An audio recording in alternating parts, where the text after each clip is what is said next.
Good evening, Dr. Zakir. My name is Jal, and I work here for Emirates Bank International.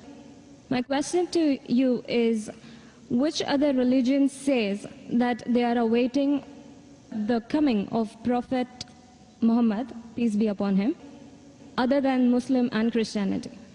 Sisters asked the question that which other religion besides Islam and Christianity says that Prophet Muhammad will come.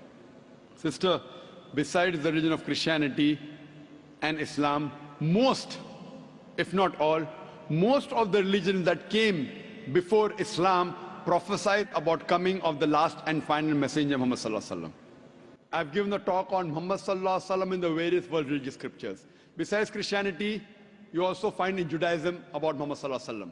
It's mentioned in the book of Deuteronomy, chapter number 18, verse number 18 about the Prophet of Muhammad. It's mentioned in the book of Deuteronomy, chapter number 18, verse number 19. In the book of Isaiah, chapter number 29, verse number 12. In the Song of Solomon, chapter number 5, verse number 16. That's the Old Testament. In the New Testament, Christianity is mentioned in the Gospel of John, chapter number 14, verse number 16. Gospel of John, chapter 15, verse 26. Gospel of John, chapter 16, verse number 7. Gospel of John, chapter number 16, verse number 12 to 14. There are many verses in the Old Testament and the New Testament prophesying about the coming of Muhammad. Since your name is Jal, and I assume you're a Hindu sister, correct? Yes. I've even given a talk on Muhammad in Hindu scriptures. I can give a talk for a few hours only on Muhammad in Hindu scriptures. Time will not permit me to go and read it. I'll just give the references. If you read the Hindu scriptures are of two types. One is Smriti, the other is Shruti. Shruti means the words of God, in which you have Vedas and the Upanishad. Smriti is the word of human being, in which you have Manusmriti, you have Ramayana, Mahabharata, epics, etc. You also have the Puranas. If you read Bhavishya Purana, it's mentioned Bhavishya Purana, Parva 3, Khanda 3, Adhyay 3, Shlokas 5 to 8, which speaks about Muhammad. It's mentioned Bhavishya Purana, Parva 3, Khanda 3, Adhyay 3, Shlokas 10 to 27, talking about Muhammad as the Malacha. He is mentioned in Atharva Ved, book number 20, hymn number 21, verse number 6. Atharva Ved, book number 20, hymn number 21, verse number 7. He is also mentioned in Atharva Ved, book number 20, hymn number 127, verse 1 to 14, which is called as Kuntap Suktas. Kuntap means hiding.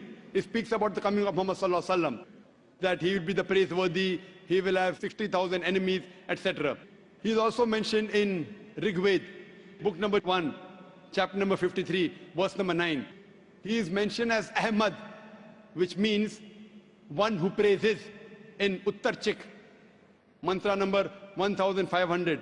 It's mentioned in Indra, chapter number 2, verse number 152. Yajurved, chapter number 31, verse number 18. He's also mentioned in Atharva Ved, book number 20, hymn number 126, verse number 1 to 14. He is called as Narashansa. Nar means man, person. Shansa means coming from Prashansa, praiseworthy. A man who's praiseworthy. If you translate Narashansa, man who's praiseworthy, into Arabic, it means Muhammad.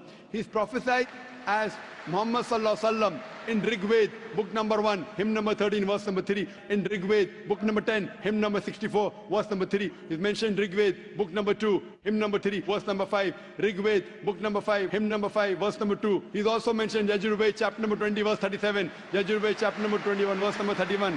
I can go on and on and on, mentioning only the references of Muhammad mentioned in Hindu scriptures. Due to limitation of time, I will just touch on one prophecy a little bit in more detail. He's been prophesied as the Kalki Avatar.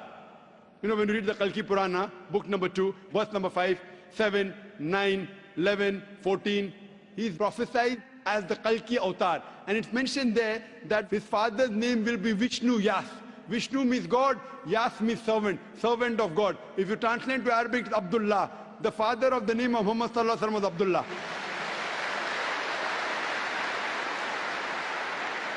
His mother's name will be Sumati. Sumati means serenity, peaceful. If you translate Arabic, it means Amina. The name of the mother of Muhammad was Amina. It says he will be born in a city by the name Sambala. Sambala means a place of peace and serenity. That is Makkah. He'll be born in the house of the chief of the village of Sambala. He was born in the house of Quraysh. It says he will be born on the 12th. If you clap at every point, it will go on for hundreds of claps. MashaAllah. He'll be born on the 12th month of Madhav, that's the 12th Rabi Awwal. It says that he will be a teacher for the whole of humanity. And we know Muhammad Sallallahu Alaihi Wasallam was sent to the mercy of the whole of humanity. It says he'll get the first revelation in a cave known as Gare Hira. It says he will migrate northwards and come back. Muhammad Sallallahu Alaihi Wasallam went from Makkah to Medina northwards and came back. It says that he'll be given 8 supernal qualities. It says that he'll have 4 companions, talking about the first 4 Khulfa Rashidin. It says that he'll be helped with the angels in the battlefield. We know Muhammad Sallallahu Alaihi Wasallam held in the battle of Badr with angels. I can go on and on talking only about the prophecy of Muhammad Sallallahu Alaihi Wasallam. So if you're a Hindu, and if you believe in the Hindu scriptures, you also have to believe the last and final avatar, the last and final messenger in Hinduism is Prophet Muhammad, peace be upon him.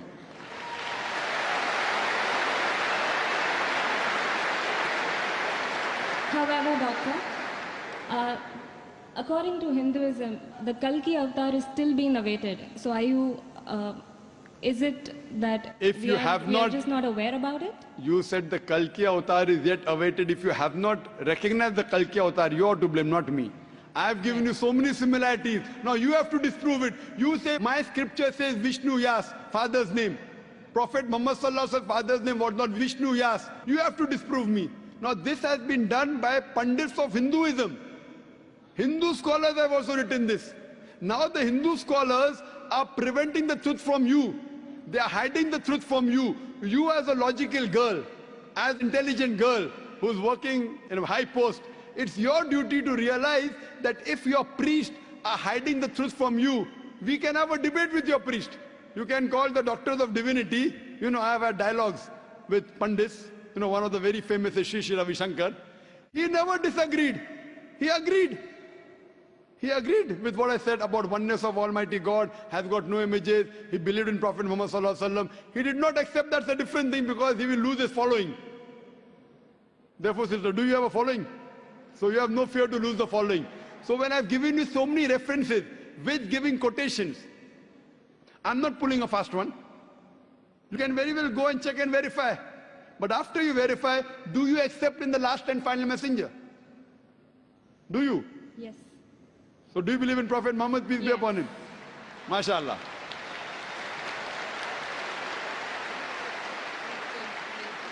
Do you believe that there's one God? Yes, I do. Do you believe Almighty God has got no images? Yes, I do. So you believe there's God and he has no images? Yes. And do you believe Prophet Muhammad is a messenger of God? Yes, I do. Then you're a Muslim, sister. What you said is the Shahada in English. Do you want to repeat in Arabic if you want, sister? What you said is in English, that there's no God but Allah and Prophet Muhammad is a messenger. Would you like to repeat in Arabic, sister? I do. Okay, I'll just repeat it and you have to continue, sister. Ashhadu Ashalu, Allah Allah, ilaha ilaha, illallah illallah, wa ashhadu wahashalu, anna anna, Muhammadan Muhammada, abduhu ablu, wa rasuluhu. wa rasulu. I bet.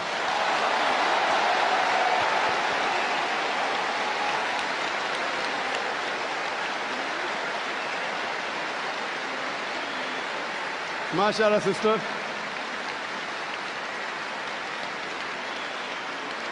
May Allah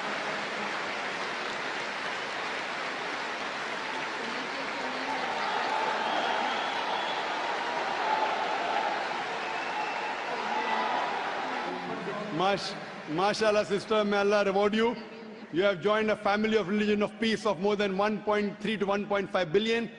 May Allah reward you and may Allah grant you Jannah, inshallah. And believe me, sister, it requires guts. I feel that, mashallah, I really admire your guts more than Sri Ravi Shankar, mashallah.